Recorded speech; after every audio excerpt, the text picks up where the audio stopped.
आज की क्लास में हम चर्चा करेंगे पुष्यभूति वंश से हर्षवर्धन के बारे में। हर्षवर्धन जो कि 7वीं शताब्दी के प्रमुख राजाओं में से एक थे। हर्षवर्धन 7वीं शताब्दी के प्रमुख राजाओं में से एक थे। इनका शासनकाल 606 से 647 ईस्वी के बीच रहा। हर्षवर्धन ने अपनी राजधानी पहले तो थानेसर, जो कि आज कुरुक्षेत्र में है, उसको बनाया। बाद में उसे शिफ्ट करके कन्नौज, जो कि अब उत्तर प्रदेश में है, उसको बनाया। हर्षवर्धन के शासनकाल में हरियाणा का क्षेत्र भी उन्हीं के अधिकार क्षेत्र में था। इसी कारण से हम हरियाणा की जीके में हर्षवर्धन को पढ़ रहे हैं। हर्षवर्धन की आत्मकथा हर्षचरित्र को उनके राजकवि बाणभट्ट ने लिखा था।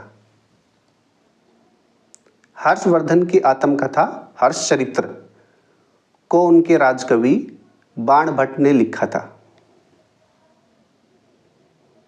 हर्षवर्धन के राजकवि अकेले बाणभट्ट नहीं थे, और भी उनके राजकवि थे, जैसे कि मयूर, हरिदत्त, जयसेन।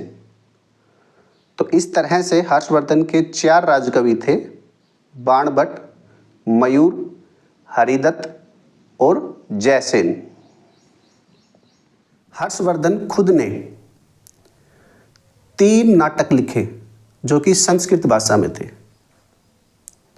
हर्षवर्धन के द्वारा रचित नाटक संस्कृत भाषा में थे। नंबर 1 नागानंद, नंबर 2 रत्नावली और नंबर 3 प्रियदर्शिका। तो इन 3 नाटकों को नागानंद, रत्नावली और प्रियदर्शिका संस्कृत भाषा में हर्षवर्धन ने लिखा था। चीनी यात्री हेनसोंग। चीनी यात्री हेनसोंग जब भारत में आए थे तो वो हरियाणा में भी पहुंचे थे। तब वह 634 ईस्वी में हरियाणा में आए थे। चीनी यात्री हेनसोंग हरियाणा में 634 ईस्वी में आए थे।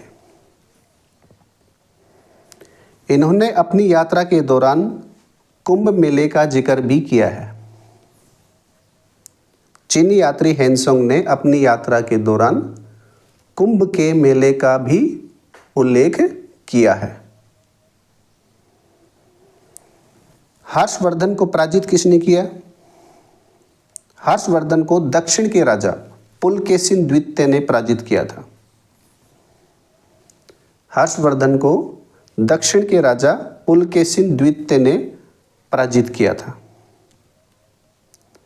पुलकेशिन द्वितीय ने इनको पराजित किया था। इस चीज का जो उल्लेख जो है वो पुलकेशिन द्वितीय जो है उनके जो राजकवि थे, पुलकेशिन द्वितीय के जो राजकवि थे रवि कीर्ति, उन्होंने ऐहोल अभिलेख में इस चीज का उल्लेख किया है कि हर्षवर्धन को पराजित पुलकेशिन द्वितीय ने किया था। हर्षवर्धन अपनी प्रजा से 1/6 हिस्सा, 1/6 हिस्सा टैक्स के रूप में वसूलते थे। हर्षवर्धन की मृत्यु के बाद कन्नौज पर सत्ता को किसने हथिया लिया था?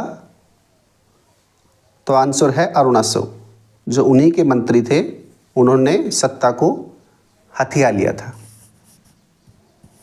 और ये जो कान्यकुब्ज है ये कन्नौज का ही प्राचीन नाम है। तो इस तरह से हर्षवर्धन की बाद कान्यकुब्ज में सत्ता को हड़प किसने लिया था? तो अरुणाचल ने। हर्षकालीन ताम्र मुद्राएं कहाँ से प्राप्त हुई?